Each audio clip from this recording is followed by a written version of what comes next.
اپنے باپ کے مرنے کے بعد اپنی سگی پھوپھی سے اس نے شادی کی ہے. یہ اتنا منحوس تھا.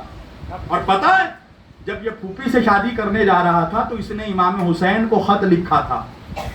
اس کی کمینگی دیکھیے یزید کی. اس نے امام حسین علیہ السلام کو خط لکھا. خط میں کیا لکھا تھا پتہ ہے؟ خط میں یہ لکھا تھا کہ یہ بتائیے فرزند رسول کہ میرے دادا نے ایک پودا لگایا تھا, وہ پودا آج جوان ہو چکا ہے, تو کیا میں اس پودے کا پھل کھا سکتا ہوں؟ آپ سمجھ رہے؟ دیکھیے سوال کرنے کا انداز دیکھیے, اس لیے کہ شاعر تھا بنوس. اس نے امام حسین کو خط لکھا کہ میرے دادا نے ایک پودا لگایا تھا جو جوان ہو چکا ہے, کیا میں اب اس جوان درخت جو ہو چکا ہے اس کا پھل کھا سکتا ہوں؟ سنیے گا امام کا جواب, اور قربان جائیے نبی کے نواسے پر. امام حسین نے جواب میں لکھا کہ پہلے اس پھل کو چیر کر دیکھو, اگر اس پھل کے اندر سے گودا نکلے تو حلال ہے اور خون نکلے تو حرام ہے. جواب دیکھیے امام کا. اپنی پھوپھی سے نکاح کیا, اپنی سوتیلی بہن کے ساتھ اس منحوس نے بدفعلی کیا. آپ اس کا کردار دیکھیے. کہتے ہیں نا انسان کو اسی سے محبت ہوتی ہے جس سے اس کا کردار ملتا ہے. تو جو بھی اپنے دل میں, جس کے بھی دل میں یزید کی محبت نظر آئے تو دیکھیے کہ اس کے کردار میں بھی کہیں نہ کہیں یزیدیت ہوگی. یزید کیا کر رہا تھا؟ یزید کربلا میں رشتوں کی دھجی اڑا چکا تھا. وہ بہن کے رشتے کو بدنام کر چکا تھا, پھوپھی کے رشتے کو بدنام کر چکا تھا. آپ کو معلوم ہے کربلا میں امام حسین کے کئی کارناموں میں ایک کارنامہ یہ تھا کہ امام حسین نے رشتوں کی آبرو کو بچا لیا. کربلا میں حسین نے رشتوں کی آبرو کو بچا لیا. حسین نے کربلا میں بتایا کہ دیکھو بھائی ہو تو عباس کے جیسا, بہن ہو تو زینب کی جیسی, بیٹا ہو تو سجاد کے جیسا, بھتیجا ہو تو قاسم کے جیسا, بھانجے ہو تو انو محمد کے جیسے.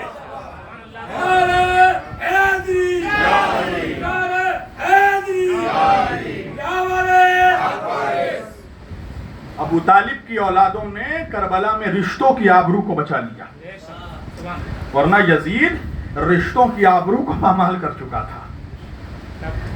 تو اللہ کے رسول نے اہل بیت کو ہمارے لیے چھوڑا تھا, اور اہل بیت کو ہم سے کچھ چاہیے بھی نہیں تھا. اور ہماری اوقات کیا ہے جو ہم ان کو دے سکیں؟ سارا اسلام پلا ہے ابتدائی زمانے میں حسین کی دادی کے مال پر, جناب خدیجہ کے مال پر پلا ہے. اگر یہ دو شخصیتیں نہیں ہوتی ابتدائی اسلام میں, ایک ابو طالب اور دوسری خدیجہ, تو اسلام مٹ چکا ہوتا, پھیلنے سے پہلے مٹ چکا ہوتا. تو ہمارے لیے چھوڑا اور ہم سے کچھ مانگا نہیں میرے نبی نے. ہماری حیثیت کیا ہم دے سکے؟ اللہ کہہ رہا لولا لما خلقت الافلاک, اس کائنات کو ہم نے پیدا ہی کیا حبیب تیرے صدقے میں, تیری محبت میں, تیرے لیے. تو بھائی کائنات کا ذرہ ذرہ میرے نبی کا صدقہ ہے, ملکیت ہے ان کی. تو جو خود ان کی ملکیت ہو اس میں سے وہ ہم سے کیا لیں گے؟ ہم تو ان کا صدقہ کھا رہے ہیں. اسی لیے آپ دیکھو سبوں پر ہر مسلمان صدقہ کھا سکتا ہے, مگر اہل بیت پر صدقہ حرام ہے. اس لیے کہ ان کے صدقے میں تو ہم اور آپ جی رہے ہیں, وہ کیسے صدقہ لے سکتے ہیں؟ تو کچھ نہیں مانگا میرے نبی نے. ایک چیز مانگی تھی, قرآن کی آیت چیخ کر کہہ رہی تھی, آیت سورہ شعراء کی آیت, کیا؟ الا المودۃ فی القربى. ایک چیز مانگی تھی میرے نبی نے کہ مسلمانوں مجھے تم سے مال دولت خزانہ کچھ نہیں چاہیے, تم دے کیا سکتے ہو مجھے. ایک چیز میرے نبی نے مانگی ہے, افسوس کہ مسلمان وہ بھی نہیں دے پایا. اور وہ چیز کیا تھی؟ میرے نبی نے کہا کہ مجھے میرے اہل بیت کی محبت دے دو, مودت دے دو, میرے اہل بیت کا خیال رکھنا. یہی خیال رکھا تم نے کہ ابھی 50 سال نہیں ہوئے تھے رسول کے جانے کو کہ کربلا میں سارا گھر برباد کر دیا, سارا گھر لوٹ لیا. اور آج مسلمان سوچ رہا ہے ایسا حال کیوں ہے؟ بھائی کربلا میں آپ سوچئے, کربلا میں پورا گھر لوٹ لیا. 11 ہجری کو نبی نے پردہ کیا ہے, انتقال کیا ہے, اور 61 ہجری میں کربلا ہوئی ہے, یعنی 50 سال کا گیپ ہے نبی کی زندگی اور کربلا سے. 50 سال میں ایک نبی کی امت نبی کے آل کی ایسی دشمن ہو گئی کہ سارا گھر لوٹ لیا، بوڑھے سے لے کر جوان سے لے کر بچوں تک پر رحم نہیں کیا، 6 مہینے کے بچے کو تیر مار دیا، 18 سال کے جوان جس کا چہرہ نبی کے جیسا تھا، جسے لوگ ہم شکل شبیہ پیغمبر کہتے تھے، علی اکبر، سینے پر نیزہ مارا، شہید کر دیا۔ نبی کا نواسا قاسم، امام حسن کا بیٹا، جیتے جی لاش، جیتے جی سینے پر، بدن پر، جسم مبارک پر گھوڑے دوڑا دیے گئے، جیتے جی قاسم تقسیم ہو گیا، ٹکڑے، جسم کے ٹکڑے بکھر گئے کربلا کے میدان میں، اور محمد کو مار دیا 6 سال 7 سال کے بچوں۔ عبداللہ ابن حسن 3 سال کا بچہ تھا، امام حسین کے گلے پر جب شمر چھری مارنے جا رہا تھا تو اس بچے نے جب دیکھا کہ میرے چچا پر خنجر چل رہا ہے گردن پر، تو اس نے امام کے گردن پر آ کر اپنے دونوں ہاتھوں کو رکھ دیا تھا، 3 سال کا بچہ، اور دونوں ہتھیلیاں کٹ گئی بچے کی، اور 6 مہینے کا بچہ ہے علی اصغر، 6 مہینے کا، گلے پہ تیر مار کر شہید کر دیا گیا۔ یہ ہے اہل بیت سے محبت۔ کس منہ سے مسلمان یا نبی سلام علیہ کا پڑھتا ہے، مجھے سمجھ میں نہیں آتی بات۔ یہ تھی اہل بیت سے محبت۔ اور اس کے بعد جب سبوں کو شہید کر دیا تو ایک ایک کے سروں کو کاٹ کاٹ کر نیزے پر اٹھایا گیا ہے۔ محرم آنے والی، ابھی دیکھنا مسلمانوں کی نمک حرامی، ابھی دیکھو کہ نمک حرامی سارے شرک بدعت کے فتوے امام حسین کے ذکر پر لگائے گا، ان کی عزاداری پہ لگائے گا، تم دیکھنا۔ سعودی میں ہمت نہیں ہے سعودی شاہ کو جا کر کہے کہ یہ شرک اور بدعت ہو رہا ہے۔ یہ شراب خانے جو کھل رہے ہیں اللہ کی سرزمین پر، رسول کی زمین پر، یہ سنیما ہال کھل رہے ہیں، وہ بدعت نہیں ہے۔ امام حسین کا جلوس نکالنا بدعت ہے مولوی کی نگاہ میں۔ آپ کو معلوم ہے جب جناب علی اصغر، یہ ایک ایسا بچہ تھا، اتنا کم سن 6 مہینے کا بچہ، کہ ایک ہی قبر امام حسین نے کربلا میں بنائی ہے، اور وہ قبر اسی 6 مہینے کے بچے کی تھی، علی اصغر کی۔ باقی جتنے لاش امام حسین لے کر آئے، ان سارے لاشوں کو ایک ہی جگہ امام حسین نے رکھا، اس جگہ کا نام ہے گنج شہیدہ، اور ایک لاش تھی جناب علی اصغر کی جسے امام حسین نے دفن کیا۔ شاید اس کی وجہ یہ ہو کہ امام عالی مقام کو معلوم تھا کہ یہ مسلمان اتنے بے رحم ہو چکے ہیں کہ یہ ہماری شہادت کے بعد بھی ان کا کلیجہ ٹھنڈا نہیں ہوگا۔ امام جانتے تھے کہ ہمارے لاشوں کے اوپر سے گھوڑے دوڑائے جائیں گے، تو اکبر برداشت کر لے گا، عباس برداشت کر لے گا، یہ 6 مہینے کا بچہ ہے، اس کی لاش کا کیا ہوگا؟ آپ سوچئے 6 مہینے کے بچے کی لاش پر اگر گھوڑے دوڑا دیے جاتے تو کیا ہوتا اس یہ بچے کے جسم میں؟ امام حسین نے اسے دفن کر دیا، اور آخر میں جب سب شہید ہو گئے تو امام حسین علیہ السلام جب عصر کا وقت آیا، سجدے میں سر رکھا، تو شمر نے کہا کہ یہی صحیح وقت ہے کہ علی کے لال کا سر کاٹ دیا جائے، ورنہ اگر علی کے لال نے نماز تمام کر لی تو کائنات میں کوئی ایسا مائی کا لال پیدا نہیں ہوا جو علی کے لال کو مار سکے۔ بے شک۔ تو جب یہ امام حسین کے گلے کو کاٹنے چلا ہے، یہ شمر، یہ منحوس جب امام حسین کے گردن کو کاٹنے چلا ہے تو یہ تلوار کو پتھر پر مارتا ہوا جا رہا تھا، پتھر پر مارتا ہوا جا رہا تھا۔ اور آپ کو پتا کتنے بار اس نے امام حسین کے گلے پہ چھری مارا چلائی ہے؟ 13 مرتبہ، 13 ٹائم۔ جب کربلا کے بعد مختار بن عبید ثقفی نے امام حسین کے قتل کا ریونج، انتقام لینا شروع کیا، تو جب اس کو پکڑا ہے شمر کو، تو اس سے پوچھا ہے کہ یہ بتا، تو اگر چاہتا تو ایک بار میں بھی میرے مولا کو ذبح کر سکتا تھا، میرا مولا تھک چکا تھا 71 لاش اٹھا کر، ہے جس نے اپنے جوان کا لاشا دیکھا ہو، جس نے اپنے بچے کی لاش دیکھی ہو، کچھ تو رحم کرتا۔ تو نے ایک مرتبہ میں ذبح کیوں نہیں کیا؟ یہ 13 مرتبہ چھری کیوں چلائی؟ تو شمر کہتا ہے کہ میرے دل میں علی اور علی کے اولادوں کا وہ بغض تھا حسین کا کہ میں نے اپنے تلوار میں کئی دنوں سے میں زہر میں ملا رہا تھا تلوار، اور جب میں حسین کو قتل کرنے گیا تو میں اپنے تلوار کو پتھر پر مار رہا تھا تاکہ تلوار کی دھار ختم ہو جائے، تاکہ جب حسین کے گلے پر چھری چلاؤں تو حسین کو زیادہ سے زیادہ تکلیف ہو، اذیت ہو۔ تو وہ کہتا ہے کہ اس عالم میں جا کر جب میں نے حسین کے گردن پر چھری ماری، حسین کا سر سجدے میں تھا۔ تو آپ کو پتا ہے، اچھا آپ نے ابھی عید الاضحیٰ گزرا، آپ نے دیکھا ہوگا جانور کو آپ کیسے ذبح کرتے ہیں، بالکل آرام سے یوں چھری چلاتے ہیں نا، وہ یوں نہیں چھری چلا رہا تھا۔ آپ کو میں کیسے بتاؤں، آپ نے جنگل میں کبھی دیکھا کچھ لکڑہارے کو جب وہ لکڑی کاٹتا ہے تو وہ یوں مارتا ہے، وہ امام علی مقام کے گلے پہ یوں چھری مار رہا تھا۔ اس سے پوچھا کہ 13 مرتبہ چھری تو نے کیوں چلائی؟ تو وہ کہتا ہے کہ جب جب میں حسین کے گلے پہ چھری مارتا تھا تو حسین 3 دن کے پیاسے تھے، بھوکے تھے، حسین کے گلے کی رگیں اتنی خشک ہو چکی تھی، اتنی سوکھ چکی تھی کہ میری چھری حسین کے رگوں میں پھنس جاتی تھی۔ میں بار بار خنجر اٹھاتا تھا، حسین کے گردن پر مارتا تھا۔ پوچھا گیا کہ شمر یہ بتا کہ جب تو حسین کے گلے پہ چھری مار رہا تھا میرا مولا کچھ کہہ رہا تھا؟ تو شمر نے کہا کہ جب میں نے کان لگا کر سنا تو میں نے دیکھا حسین کچھ دعا کر رہے ہیں سجدے میں۔ کہا حسین کیا کہہ رہے تھے؟ تو شمر نے کہا کہ جب میں چھری مار رہا تھا تو حسین سجدے میں کہہ رہے تھے، اے میرے پروردگار میرے نانا کی امت کو بخش دے۔ اتنا کریم ہے، اتنے کریم نانا کا اتنا کریم نواسا، اور اس کے ساتھ یہ سلوک۔ اچھا امام حسین کو مارنے کے بعد بھی دل ٹھنڈا نہیں ہوا۔ امام حسین کے اکیلے کے لاش مبارک پر 22,000 گھوڑے دوڑائے گئے،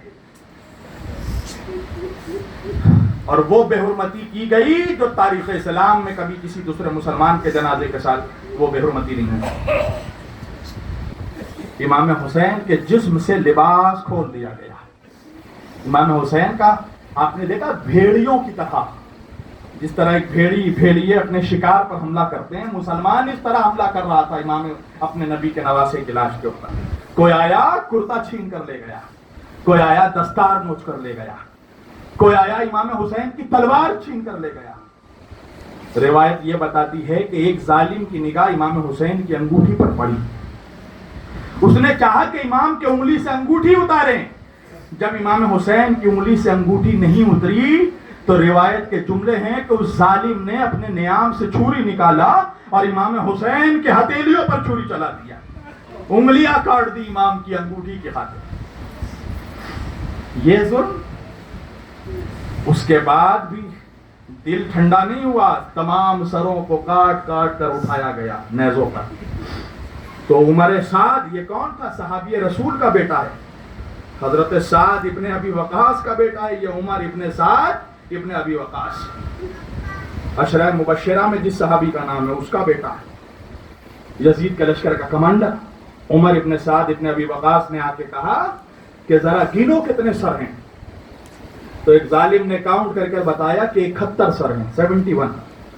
تو وہ ظالم کہتا ہے عمر سعد کہ میں نے تو سنا ہے کہ 72 لوگ مارے گئے، تو یہ 72واں سر کس کا ہے؟ تو ایک ظالم نے کہا کہ وہ 72واں سر حسین کے 6 مہینے کے بچے کا ہے۔ حسین نے اس کی لاش کو کربلا کی کسی نرم زمین پر دفن کر دیا ہے۔ تو اس نے حکم دیا کہ اپنے ساتھ کچھ نیزہ سواروں کو لے کر جاؤ اور زمین پر نیزہ مارو، بھالا مارو، اور نیزہ مار کر اس بچے کی لاش کو زمین کھود کر نکالی جائے۔ کچھ نیزہ سوار زمین پر نیزہ مارتے ہوئے آگے بڑھتے چلے گئے۔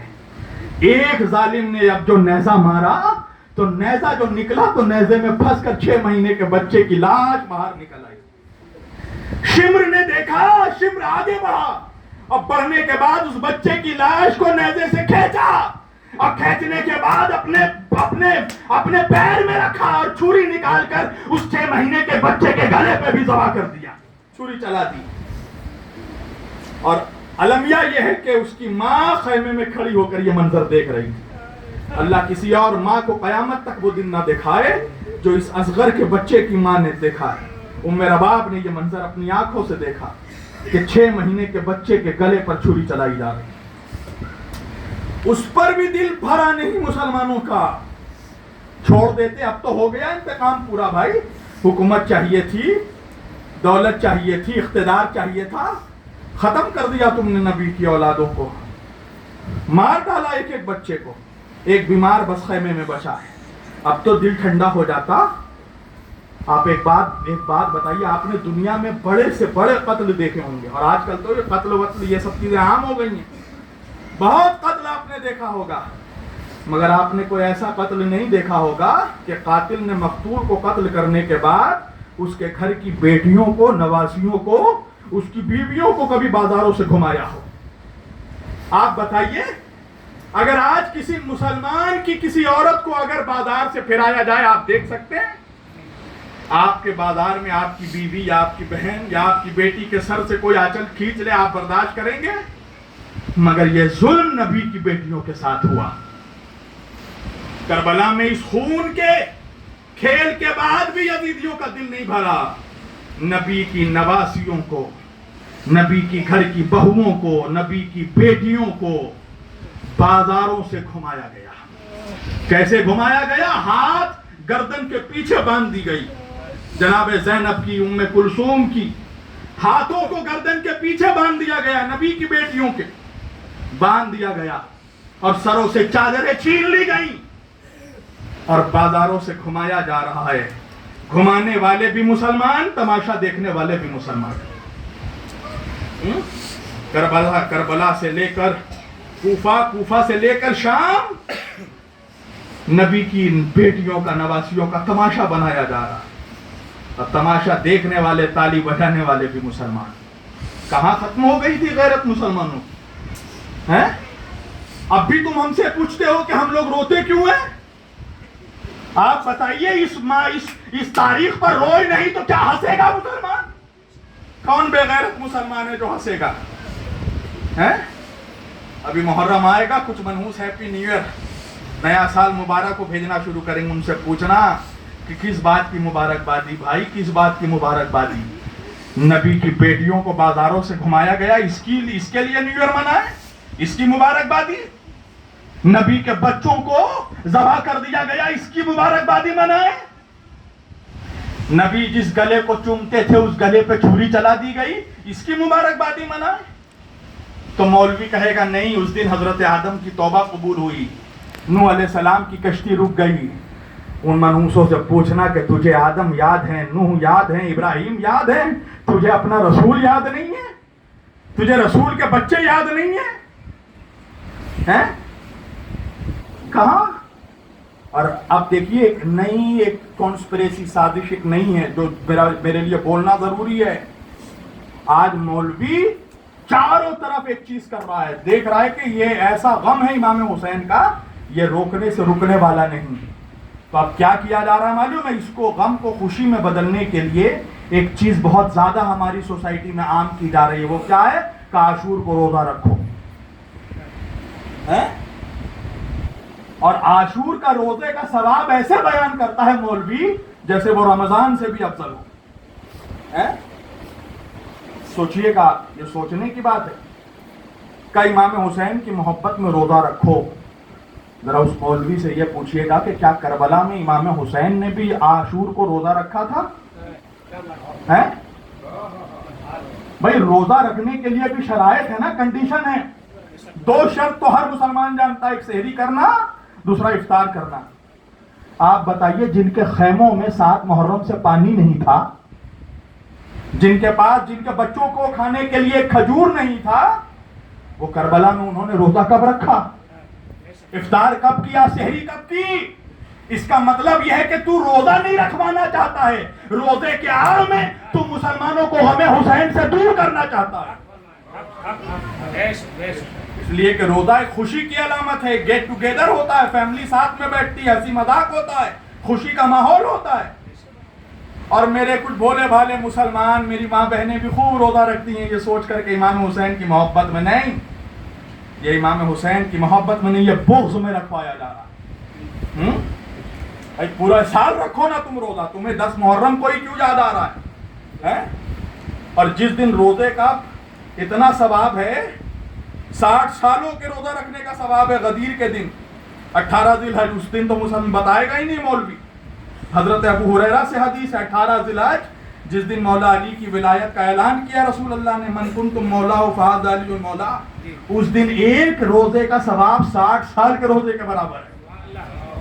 وہ نہیں بتائے گا مولوی، 10 محرم کے روزے کا ثواب ٹھیک بتائے گا.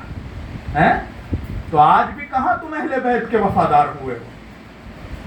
سارا گھر لوٹ لیا امام حسین کے بعد ان کے گھر کی بہو بیٹیوں کو. وہ بیمار بیٹا امام زین العابدین جنہوں نے اپنے آنکھوں سے اپنے بھائی کو ذبح ہوتے دیکھا. آپ کو معلوم ہے کربلا کے بعد امام زین العابدین کو کبھی کسی نے مسکراتے ہوئے نہیں دیکھا، زندگی بھر روتے رہتے تھے. جب کسی قصائی کے دکان کے پاس سے گزر جاتے تھے نا امام زین العابدین، تو قصائی گوشت پر پردے ڈال دیتا تھا. ایک قصاب کے دکان کے پاس سے امام سجاد گزر رہے تھے امام زین العابدین علیہ السلام، اس نے فوراً اپنے گوشت پر کپڑا، جو گوشت لٹک رہا تھا جانور کا، اس پہ کپڑا ڈال دیا. تو ایک خریدار نے اس سے پوچھا کہ بھائی وہ کون شخص تھا جسے دیکھ کر تم نے اپنے گوشت پر کپڑے ڈال دیے؟ تو وہ قصائی کہتا ہے کہ وہ مظلوم بھائی ہے جس نے اپنے بھائی کے گوشت کے ٹکڑوں کو کربلا میں بکھرے ہوئے دیکھا، جس نے اپنے بابا حسین کے گوشت کے ٹکڑوں کو بکھرے دیکھا ہے.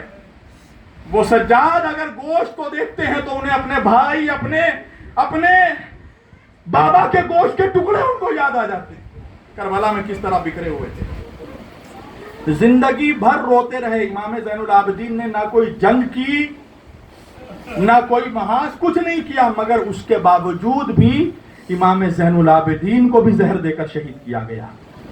مسلمانوں کا کلیجہ ٹھنڈا نہیں ہوا. یہ پوری پلاننگ چل رہی تھی کہ نسل محمد کو کیسے ختم کیا جائے. امام زین العابدین علیہ السلام کے بعد ان کے بیٹے امام محمد باقر کو بھی شہید کیا. امام محمد باقر کے بعد ان کے بیٹے امام جعفر صادق علیہ السلام کو بھی شہید کیا. ان کے بعد ان کے بیٹے امام موسیٰ کاظم، میں جن کا ذکر کر رہا تھا، وارث پاک کے جد، غریب نواز کے جد، امام موسیٰ کاظم علیہ السلام کو پتہ ہے پوری زندگی قید خانے میں رکھ دیا ہارون رشید. 14 سال قید رکھا ان کو. 14 سال پوری زندگی قید خانہ بھی ایسا کہ جہاں امام کھڑے نہیں ہو سکتے تھے.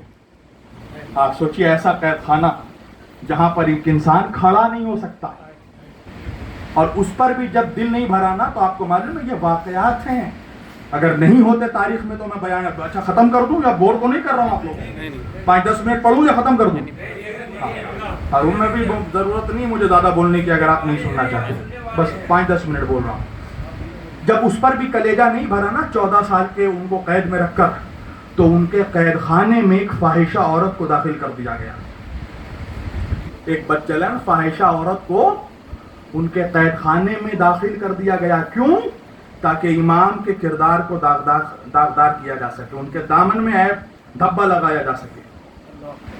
3 دن وہ رہی وہ عورت اس قید خانے میں، مگر اس نے دیکھا کہ امام نے ایک مرتبہ نظر اٹھا کر بھی اس کی طرف نہیں دیکھا. تو آخر 3 دن کے بعد وہ بے چین ہو گئی، اور اسے معلوم نہیں تھا یہ کون ہے. وہ کہنے لگی کہ آپ کون ہیں جنہوں نے مجھے ایک جھلک، ایک نظر اٹھا کر بھی نہیں دیکھا؟ میں تو وہ ہوں کہ جس سے ملنے کے لیے بڑے بڑے عمراء تڑپتے ہیں، جسے دیکھنے کے لیے بڑے بڑے رئیس تڑپتے ہیں. آپ کون ہیں جس نے میری طرف دیکھا تک نہیں؟ تو امام نے اس سے پوچھا کہ تیرے پاس کیا ہے؟ تو اس نے کہا میرے پاس حسن ہے. حسن. تو امام نے کہا حسن دیکھنا چاہتی ہے؟ کہا دکھائیے مجھے. امام نے آسمان کی طرف اشارہ کیا. جیسے ہی ہاتھ ہٹایا تو اس عورت نے دیکھا کہ جنت کی حوریں امام موسیٰ کاظم کا طواف کر رہی ہیں. جنت کی حوریں امام موسیٰ کاظم علیہ السلام کا طواف کر رہی ہیں. اللہ اکبر. بس یہ آخری پوائنٹ رکھ رہا ہوں، پھر تقریر سمیٹ دوں گا. اس پر بھی جب دل نہیں بھرا تو اس کے بعد 7 جنگلی شیروں کو پکڑ کر لایا گیا اور ایک پنجرے میں رکھا گیا. 7 جنگلی شیروں کو، اور پورے عوام کو بلایا گیا تماشا دیکھنے کے لیے. اور عوام کے سامنے بادشاہ نے امام موسیٰ کاظم سے کہا کہ اگر آپ وقت کے امام ہیں تو آپ پنجرے کے اندر جا کر بتائیے کہ ان میں سے اعلیٰ نسل کے شیر کون ہیں اور خراب نسل کے شیر کون ہیں. اس نے سوچا کہ شاید امام کو داخل کرے گا اور شیر انہیں پھاڑ کھائیں گے. جیسی سوچ تھی گندی سوچ، ویسا گندا منصوبہ. تو 7 شیر، جنگلی شیروں کے پنجرے میں امام موسیٰ کاظم کو جب داخل کیا گیا تو پورے زمانے نے دیکھا کہ وہ سارے شیر امام کے سامنے سجدے میں چلے گئے، سر جھکا لیا. ہارون رشید بادشاہ پریشان ہو گیا، اب کیا کریں، رسوا ہو گیا زمانے کے سامنے، منصوبہ فیل ہو گیا. جب امام پنجرے سے باہر آئے ہیں تو اس نے سوال کیا کہ اچھا آپ یہ بھی بتا دیجئے کہ ان میں سے خراب نسل کے شیر کون کون سے ہیں، اعلیٰ نسل کے شیر کون کون سے ہیں. امام نے کہا یہ سب اعلیٰ نسل کے شیر ہیں. سنیے گا، اس بادشاہ نے کہا کہ آپ نے کیسے پتہ لگا لیا یہ سب اعلیٰ نسل کے شیر ہیں؟ امام نے کہا وجہ یہ ہے کہ اگر یہ اعلیٰ نسل کے شیر نہ ہوتے تو یہ ہم اہل بیت کی تعظیم نہیں کرتے، ہماری تعظیم فقط بے نسلیں نہیں کیا کرتے.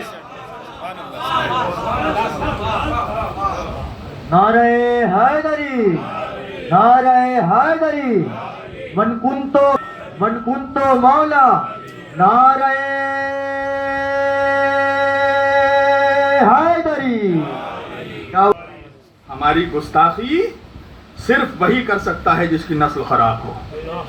ہماری تعظیم ہمیشہ اعلیٰ نسل کے لوگ کرتے ہیں، چاہے وہ حیوانوں میں ہو چاہے وہ انسانوں میں ہو. اگر آپ اپنے دلوں میں اہل بیت کی ٹھنڈک محسوس کریں نا، محبت محسوس کریں، تو یہ سمجھ جائیے کہ اعلیٰ نسل سے آپ کا تعلق ہے. امام جعفر صادق علیہ السلام نے فرمایا ہے کہ جب تم لوگ ہم اہل بیت کا ذکر سنو، میرے دادا علی کا ذکر سنو، اور اپنے دلوں میں تم اگر میرے دادا کی محبت، علی کی محبت کی اگر ٹھنڈک محسوس کرو، ان کی ولایت کی ٹھنڈک محسوس کرو، اور تمہارے چہرے پر مسکراہٹ آ جائے، خوشی آ جائے ہماری عظمت سن کر، تو ہاتھ اٹھا کر اپنی ماں کے حق میں دعا کرنا کہ تمہاری ماں نے امانت میں خیانت نہیں کی ہے، تب اللہ نے تمہارے دلوں میں علی کی ولایت ڈالی ہے، محبت ڈالی ہے. یہ ماؤں کی شرافت کی دلیل ہے. علی کی ولایت باپ کی وراثت سے نہیں، ماں کی شرافت سے ملتی ہے. اگر اماں شریف ہے تو بیٹا علی کا چاہنے والا ہوگا، اور اگر ماں کے کردار میں کہیں بھی کچھ بدچلنی پائی گئی تو وہ بچہ کبھی علی کا چاہنے والا نہیں ہو سکتا. ماں کا شریف ہونا بہت ضروری ہے. اگر بچہ نعرہ حیدری لگائے یا علی کہے تو سمجھ لو کہ ماں شریف ہے. اس لیے میں ہمیشہ نصیحت کرتا ہوں کہ جب بھی شادی کرو تو اپنی بیوی نہیں، اپنے بچوں کی ماں تلاش کرو. خاندان دیکھو، صرف چہرہ نہ دیکھو. کیچڑ میں بھی کنول کھلتا ہے، تو ایسے کو مت لاؤ جو کیچڑ میں کھلے. اگر خاندان اچھا ہوگا، نسل میں شرافت ہوگی، بیوی پاک دامن ہوگی، تو تمہاری نسل کی وہ ذمہ دار ہے. ایک شخص مولا علی کے پاس آیا اور آ کر کہنے لگا مولا میری بیوی سے اب بنتی نہیں ہوتی، کیا کرے مولا بتائیے.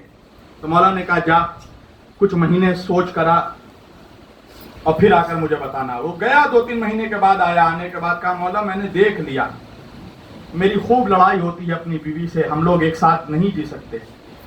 تو مولا نے کہا کیا کرنا چاہتا ہے؟ اس نے کہا مولا میں اس کو طلاق دینا چاہتا ہوں. مولا نے کہا جا کچھ مہینے اور ذرا سا سوچ، فکر کر، فیصلہ کر، اس کے بعد آ.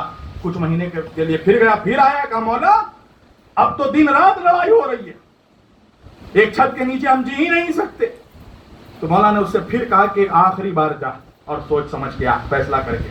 پھر گیا، کئی مہینوں کے بعد آیا. آنے کے بعد کہنے لگا مولا اب تو ایک چھت کے نیچے ہم رہ ہی نہیں سکتے، جینا حرام ہو چکا ہے. مولا کیا کریں ہم، اب مجھے اس کے ساتھ میں جی نہیں سکتا. جب اتنا ایکسٹریم ہو گیا وہ، تو مولا نے اس سے آخر میں کہا کہ یہ بتا کہ تیری بیوی ہمارے بارے میں کیا خیالات رکھتی ہے. کہا مولا آپ کی تو بڑی چاہنے والی ہے، اہل بیت کی بہت بے پناہ محبت کرنے والی ہے. تو مولا نے کہا یہ بتا اس سے تیری کوئی اولاد ہے؟ کہا ہاں مولا ایک بیٹا ہے. مولا نے کہا تیرا بیٹا کیسا ہے؟ کہا مولا وہ بھی آپ سے بے پناہ محبت کرتا ہے، آپ اہل بیت کا بے پناہ چاہنے والا ہے. تو مولا نے کہا جا اپنی بیوی کے ساتھ یہ سوچ کر نبھا لے کہ اس نے تیری نسل بچا لی ہے. وہ بد زبان ہے مگر بدچلن نہیں ہے، اس کے کردار میں شرافت ہے. تیرا بیٹا ہمارے چاہنے والا ہے، یہ اس کی پاک دامنی کا ثبوت ہے. یہ سوچ کر نبھا لے کہ اس نے تیری نسل کو بچا دیا. اس لیے ماں کا شریف ہونا بہت ضروری ہے اہل بیت سے محبت کے لیے. کچھ ہی لوگ چنے جاتے ہیں اہل بیت کی محبت کے لیے. آپ سوچئے کربلا کے وقت کیا 72 ہی مسلمان تھے؟ لاکھوں کی تعداد میں. آپ سوچئے شرابی کے لیے لاکھوں کی تعداد, جواری کے لیے لاکھوں کی تعداد, کتے باز کے لیے لاکھوں کی تعداد, بندر باز کے لیے لاکھوں کے مسلمان کھڑے ہیں, اور ساتھی کوثر کے نواسے کے ساتھ صرف 72. تو کیا مطلب ہے؟ پتا چلا کہ جو حق پر ہوتے ہیں وہ کم ہوتے ہیں. کچھ ہی دل چنے جاتے ہیں اہل بیت کی محبت کے لیے. اس لیے کبھی یہ مت سمجھیے گا کہ کہیں بہت بھیڑ ہے, فلاں صاحب کے ساتھ فلاں مولوی کے ساتھ لاکھوں لوگ ہیں, تو اس کا یہ مطلب نہیں ہے کہ وہ حق پر ہے. تو پھر تو یزید بھی حق پر ہوگا, نعوذ باللہ. اس لیے کہ بھیڑ تو یزید کے ساتھ تھی, حسین کے ساتھ تو 72 تھے. تو بھیڑ کے ذریعہ اگر کوئی بلیک میل کرے تو بلیک میل مت ہونا, یہ دیکھنا کہ حسین کہاں ہے. بس ختم کر دی میں نے بات, ختم ہو گئی. 2 منٹ کی بات ہے میری, ختم ہو گئی تقریر. اچھا یہ بتائیے, نماز سب سے بڑی عبادت ہے کہ نہیں؟ سب سے بڑی عبادت کیا ہے؟ فروع دین میں نماز ہے نا. نماز کے بعد روزہ, روزے کے بعد حج, زکات. اچھا یہ بتائیے, اللہ نے قرآن میں نماز کا حکم دیا ہے نا, ہمیں دیا ہے نا, نماز کا حکم دیا ہے, روزے کا حکم دیا ہے. مگر مجھے بتائیے قرآن کی 6666 آیتوں میں ایک آیت بھی مجھے دکھائیے کہ اللہ نے کہا ہو کہ میں نمازیوں کے ساتھ ہوں. کہیں کہا اللہ نے؟ نہیں کہا. اچھا یہ کہیں کہا اللہ نے میں روزے داروں کے ساتھ ہوں؟ بھئی حج بھی بہت بڑی عبادت ہے, اللہ نے کہیں کہا کہ میں حجیوں کے ساتھ ہوں؟ زکات بہت بڑی عبادت, اللہ نے کہیں کہا کہ میں زکاتیوں کے ساتھ ہوں؟ کیا وجہ ہے, کیوں نہیں کہا اللہ نے؟ بھائی کچھ نہیں کہتا, میں کہتا ہوں اللہ یہی کہہ دیتا میں مولویوں کے ساتھ ہوں, سارے مولوی خوش ہو جاتے. اس سے بڑی کیا دلیل ہوتی؟ مگر اللہ نے قرآن میں کہیں نہیں کہا کہ میں نمازیوں کے ساتھ ہوں, روزے داروں کے ساتھ ہوں, حاجیوں کے ساتھ ہوں, زکاتیوں کے ساتھ ہوں. وجہ کیا ہے؟ اگر اللہ قرآن میں کہہ دیتا کہ میں نمازیوں کے ساتھ ہوں, تو 1400 برس کے بعد بھی آج ہم مسلمان یہ فیصلہ نہیں کر پاتے کہ کربلا میں اللہ کس کے ساتھ تھا. اس لیے کہ نمازی یہاں بھی وہاں بھی, روزے دار یہاں بھی وہاں بھی, حاجی حسین کے بھی ساتھ, حاجی یزید کے بھی ساتھ, زکات دینے والے حسین کے بھی ساتھ, زکات دینے والے یزید کے بھی ساتھ. تو اللہ نے بھی ایک پالیسی میکنگ جملہ کہا قرآن میں, ان اللہ مع الصابرین, میں صبر کرنے والوں کے ساتھ ہوں. اس لیے کہ کربلا میں یزید صبر کرنے والا, حسین صبر کرنے والا.